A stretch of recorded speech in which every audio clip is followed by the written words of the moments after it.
অধিনায়ক হিসেবে আপনার মানে অনুভূতিটা কেমন? Thank you. আমার নাম হচ্ছে প্রদীপ চন্দ্র দেবনাথ, আমি সুপারলেটিভ ফুটবল ক্লাবের ক্যাপ্টেন। অধিনায়ক হিসেবে এটুকুই বলবো, এটা একটা সিজনাল খেলা, আমরা বছরে একবার করেই খেলি সবাই, আর সবাই কলিগ হিসেবে এখানে থাকি। তো চেষ্টা করব আমরা এখানে যে আমাদের যে সিনিয়রিটি লেভেল থেকে হোক বা আমাদের খেলাদের দৃষ্টিভঙ্গি থেকে হোক, আমরা এখানে কোনো ধরনের এমন কোনো আচরণ করব না যেটা আমাদের অ্যাজ এ কলিগ হিসেবে আরেকজনের মনে কষ্ট লাগে। সো এটাই আমরা মেনটেন করবো এখানে। আরেকটা কোশ্চেন, সেটা হচ্ছে আপনি একটি দলের মধ্যে ঐক্য ও ইতিবাচক মনোভাব বজায় রাখতে আপনি কি কি পদক্ষেপ নেবেন? আমি প্রথমে বলছি যে ঐক্য এবং দলের মধ্যে যে জিনিসটা, আমরা সবাই এখানে হচ্ছে বিভিন্ন জন বিভিন্ন ফ্যাসিলিটি থেকে আসছে, সবাই সবার মুখ চেনা পরিচিত সবাই, তো সবার ভিতর যে জিনিসটা আমরা সবাই এখানে এডুকেটেড। হ্যাঁ, সো কৌশলগত ঐক্যগত দিক থেকে ক্রিকেটটা আমরা সবাই খেলি, সবাই বুঝি যে একটা টিম 11 জনের একটা টিম, সে 11 জনের টিমকেই সেখানে প্লে করতে হয়, একজনকে দিয়ে কখনো সম্ভব টিম না। প্লে হয় না। জি, সো 11 জনকে এখানে খেলতে হবে। কেউ যদি মনে করে না আমি একাই টিমকে নিয়ে যাবো এগিয়ে নিয়ে যাবো, সেটা কখনো সম্ভব পসিবল হবে না। তো সবাইকেই সবার জায়গা থেকে তার বেস্টটা যদি দিতে পারে তাহলে হচ্ছে এবং সবার যদি মনোভাব একই রকম থাকে, ভালো থাকে, দৃষ্টিভঙ্গি ভালো থাকে যে না আমরা এখানে খেলতে আসছি, শুধু খেলার মনোভাবটাই যদি থাকে সবার ভিতরে, তাহলে ঐক্যতা ঠিক থাকবে।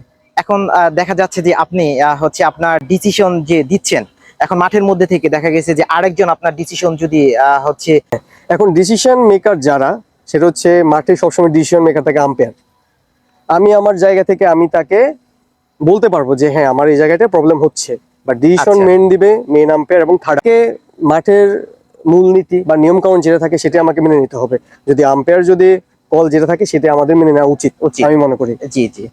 এখন দেখা যাচ্ছে যে আরপিএল সিজন 3 2026 এটা হচ্ছে আপনি কিভাবে দেখছেন এই আয়োজনটাকে? রেনেটার পক্ষ থেকে এই আয়োজনটা আসলেই সুন্দর। আমরা সবাই আসলে এই আয়োজনকে নিয়ে সবই খুবই এক্সাইটেড, সব টিম মেম্বার এবং সব ফ্যাসিলিটির ম্যানেজার থেকে শুরু করে সবাই এখানে অ্যাটেন্ড করতেছে, সবাই আছে। সো জিনিসটা আসলে ভালো সবার জন্য। দেখা যাচ্ছে কাজের ফাঁকে একটু বিনোদনের দরকার আছে।